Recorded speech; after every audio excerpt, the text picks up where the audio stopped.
Salut à tous, on se retrouve aujourd'hui dans la joie et la bonne humeur par 0 degré. Vous comprendrez donc facilement pourquoi j'ai le bonnet, l'écharpe, la grosse veste, enfin je suis blindée parce qu'il fait vraiment trop froid. Mais je tenais vraiment à vous faire une petite vidéo en situation. Dans cette vidéo, je vais tout simplement vous donner quelques petites astuces que j'utilise au quotidien avec Bali et j'espère qu'elles vous seront autant utiles à vous qu'à moi. La première des choses que je fais bien évidemment, c'est de vraiment bien me couvrir de la tête aux pieds.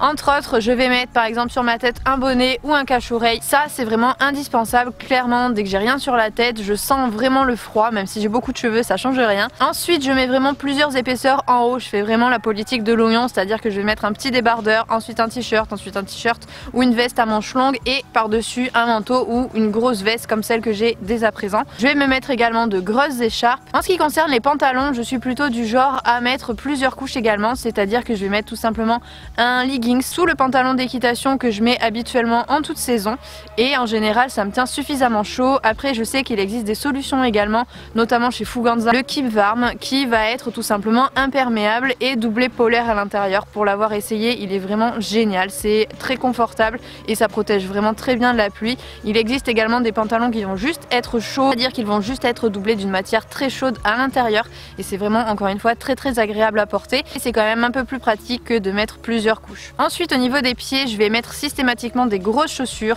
Je me suis acheté cette année de grosses bottes qui viennent de Decathlon, c'est pas la marque Fuganza, c'est une autre marque. Elles sont vraiment très chaudes à l'intérieur et c'est idéal quand les sols ne sont pas trop mouillés et qu'on veut vraiment avoir chaud aux pieds. Je les mets avec des grosses chaussettes de ski, voire encore une fois une double paire de chaussettes, mais au moins comme ça je suis vraiment sûre de pas avoir froid aux pieds et je suis vraiment bien protégée. Au niveau des mains, je vous conseille de mettre des gants, même si moi j'arrive pas clairement à monter avec des gants, je suis tout le temps obligée d'avoir les mains nues. Alors ça me dérange pas parce que quand je suis à cheval, j'arrive à suffisamment mobiliser mes doigts pour qu'ils restent chauds et que j'attrape pas froid aux mains, que j'ai pas les doigts glacés, donc ça va. Et dès que je suis à pied, dès que je m'occupe de Bali, automatiquement je vais avoir une, voire encore une fois deux paires de gants l'une sur l'autre, des sous-gants et des gants classiques pour vraiment me créer une surépaisseur et être vraiment bien au chaud. Voici ensuite l'astuce qui me tenait vraiment à cœur, c'est celle que je tenais le plus à vous présenter à travers cette vidéo. C'est une chose à laquelle on ne pense pas forcément et pourtant ça doit être assez compliqué pour nos chevaux de le vivre. Tout simplement imaginez-vous être un cheval en train d'être sellé, pansé,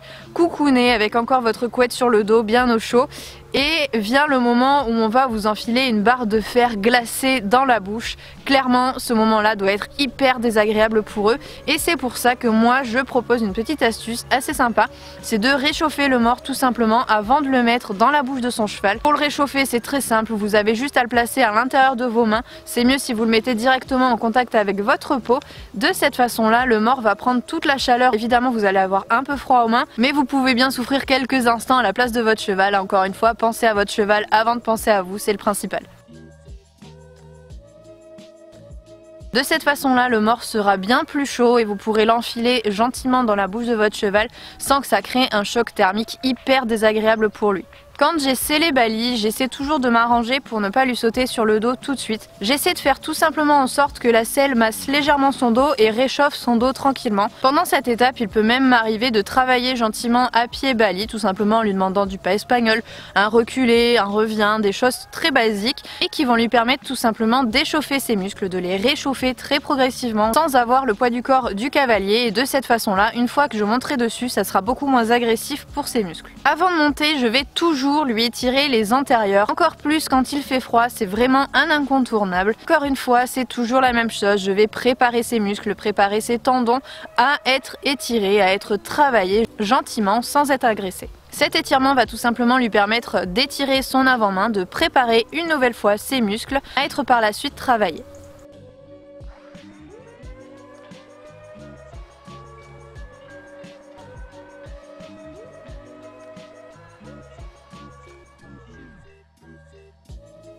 Et une fois que je suis à cheval, je vais tout simplement faire un travail en douceur, encore une fois, pour ne surtout pas l'agresser. Il faut vraiment prendre le temps de faire des exercices difficiles, une fois seulement que les muscles seront chauds et aptes à réaliser de tels exercices. Je commence souvent par le travailler très longtemps au pas, vraiment, je le bouge dans tous les sens. Je commence par le travailler assez bas, de façon à étirer gentiment son dos. Une fois que la bonne détente au pas est terminée, je vais trotter, je vais faire la même chose au trot. Je le bouge un petit peu dans tous les sens, sans aller dans un travail compliqué, c'est juste pour mobiliser un petit peu tous ses muscles. Et seulement à partir de ce moment-là, je pourrai entamer le vrai travail, en sachant quand même que je n'irai jamais trop loin dans le travail quand il fait froid, puisque je m'arrête au moment où Bali commence à peine à avoir le poil transpirant.